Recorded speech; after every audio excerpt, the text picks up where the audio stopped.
Every once in a while, a gimmick comes along that's so controversial, it's ingrained on the memory banks of wrestling fans forever. Something that makes you do a double take and say, did they really go there? To which you then say to yourself, yes, they did. Of course, I'm talking about the Dicks. You know who I'm talking about, that obnoxious, short-lived tag team in WWE, those Chippendale knockoffs who danced around like goofs, and the commentary team would make non-stop innuendos about dicks during their matches. It was so stupid, so obscene that Wait, something's not right here. Am I really talking about the Dicks this week? Let me look at my notes, hang on. Oh, I'm sorry, they're upside down. Here we go. Oh, Eugene! When you think of characters that walk the line between offensive and inspirational on a weekly basis, it's hard to come up with a name bigger than Eugene. Considered to be WWE's attempt at tackling the topic of mental disabilities and inclusion, the Eugene character was good for some laughs, but in the opinion of some fans, was a complete waste of the wrestler who portrayed him. But was the gimmick as bad as everyone remembers? This week, we're taking a closer look. Wait a minute, Brian. I must interject. I'm sorry, who are you? I'm the know-it-all fan. I'm the one who goes through the comment section looking for every mistake you've ever made. I'm the one who knows more and loves more wrestling than you ever can and you ever will. Oh yeah, I've seen your comments before. So why are you here? Look, there's a lot of misinformation about the character of Eugene. And I won't let some fool like you sully Nick Dinsmore's good name. If anyone can set you straight, it's me. Oh goody! Live commentary, that's just what I needed. Well, let's see how this goes. Our story begins in Louisville, Kentucky. By 2004, Nick Dinsmore was an 8-year wrestling veteran. A mainstay of Ohio Valley Wrestling, Dinsmore was considered to be one of the best workers at the time and won dozens of championships. But even though he was a main fixture in WWE's developmental system, he seemed to have been overlooked. He appeared as a jobber a few times, and he was the 28th person to ever play Doink the Clown, but beyond that, Dinsmore never got a real shot at the big time. Over the years, Dinsmore was passed up in favor of guys like John Cena, Batista, Randy Orton, Shelton Benjamin, Brock Lesnar, Rob Conway, and the Basham brothers, to name a few, despite having much more wrestling experience than a lot of those guys. But in April of 2004, our boy Nick finally got the call-up, and well, just look at what they gave him. Regal, Eugene, manager. Dinsmore debuted on Raw as Eugene, the special needs nephew of Raw GM Eric Bischoff. And that's not just me jumping to conclusions. Listen to how he was described. And let's just say he's a very special talent. I didn't want to offer him a contract, but I promised my sister and... Just hearing Bischoff say it, you can tell how much disdain he has for his own family member. This was great practice for when Garrett Bischoff finally came into the picture. Typical WWE, taking a perfectly good in-ring talent like Nick Dinsmore and slapping this tacky gimmick onto him. Well, Brian, to be honest, the Eugene character was Nick Dinsmore's idea. I mean, the nerve of those hack writers to come up with something so tasteless as... wait, what did you say?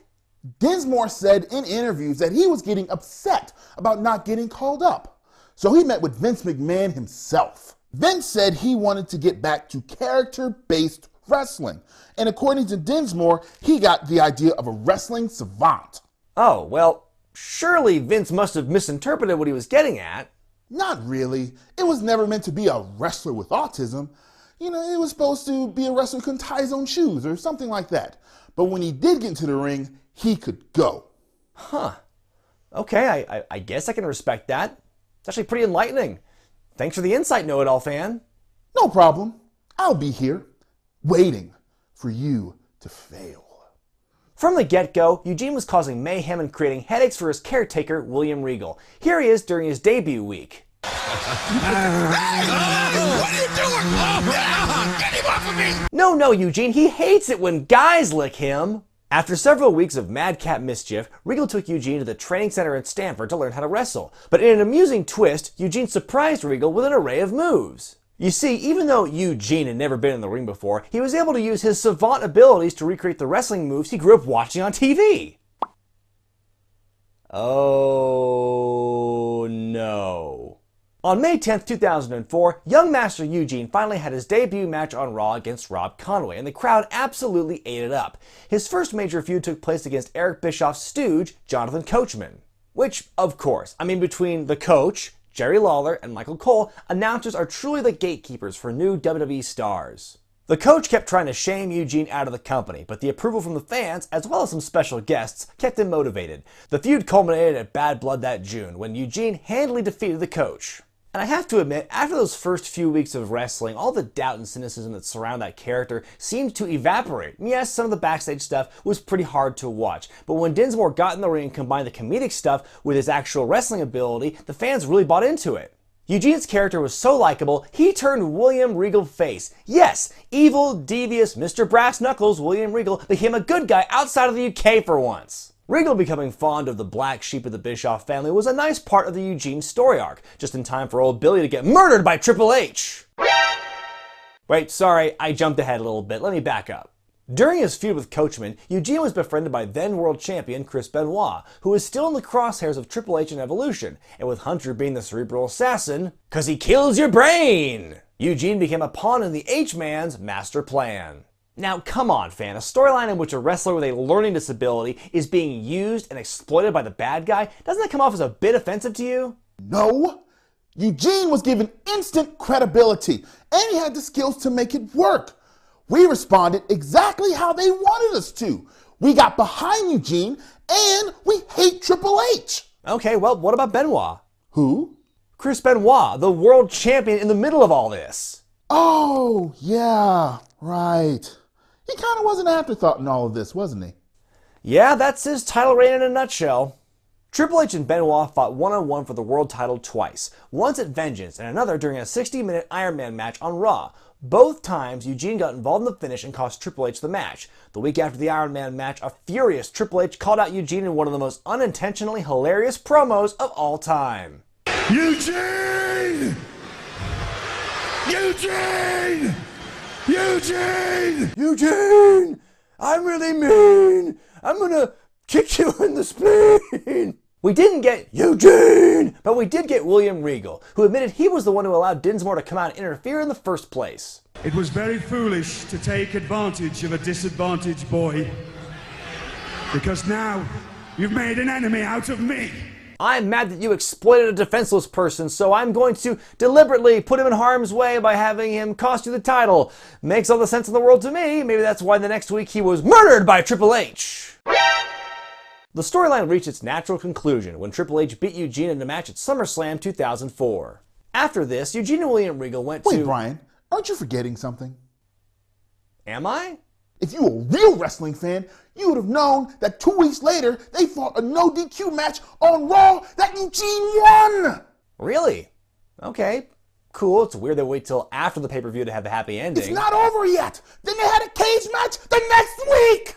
Oh, Jesus, really? I wonder how that went. What was the reason for that? Oh, God! Why? Because I want you to be sad. After taking a few weeks off to sell his injuries, Eugene returned to TV, beat Eric Bischoff at Taboo Tuesday, and then shaved Uncle Eric's head. And 1 month later, the team of Eugene and William Regal won the Tag Team Championships. So it took a little longer, but fans finally got to see a happy ending with this character for a change. But the good times didn't last long for old Gene. During the first ever New Year's Revolution pay-per-view in Puerto Rico, The shining star of the Caribbean. Eugene ruptured his patella ligament during his tag title defense. The team won the match, but Eugene was on the sidelines and the belts eventually went back to La Resistance. This was kind of a cursed pay-per-view, really. It's the same show where Lita got an injury of her own, and also there was a match between Kane and Snitsky. No one got hurt, just Snitsky. But when Dinsmore came back from injury that summer, he hit the ground running, defeating Kurt Angle in a shocker and winning his coveted gold medal in the process. He then lost it weeks later in a rematch at SummerSlam. Eugene, please, for your own safety, stop wrestling at SummerSlam.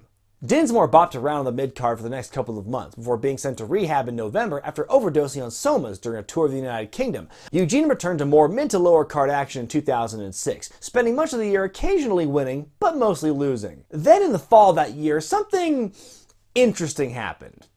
Don't laugh at me. I am special. I am special. Oh, no. Eugene using his disability to get heel heat? I'm sorry, that's just wrong. I mean, this character was on rocky ground to begin with, but now it's just too far. Know-it-all fan, how can you defend this? Shut up, loser! I mean, yeah, the character was getting a little stale, and it could have used a shakeup. He probably could have worded it a little better, but really, the only reason it didn't work was because he turned heel on Jim Duggan and Val Venus. It would have meant so much more if he turned heel on people who are higher up the card. Damn it, dude, stop making so much sense! Eugene's time as a heel disappeared about as suddenly as it arrived. Over time, he'd get his head shaved by Mr. McMahon as a cruel form of punishment, then he got sent to SmackDown before finally being released from the company in 2007. And those were the wild and woolly 3 years of Eugene in WWE. You know, at the time it wasn't my favorite thing in the world, but looking back at it now, I actually kind of miss stuff like this. Looking back, when the Eugene character was written well, it was actually pretty awesome. He was like Norman the Lunatic, only with talent and with purpose. In my opinion, the first 8 months of Eugene's story arc were masterfully done. And let's be honest, the character did give us some of the most entertaining moments on Raw at the time. Who can forget the night when Eugene was the guest GM, where his office was a bounce house, and he hosted the greatest game of musical chairs in wrestling history?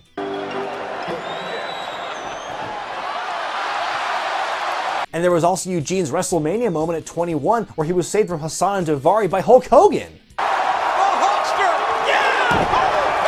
And what about the Eugene minigame they had on SmackDown vs. Raw 2006?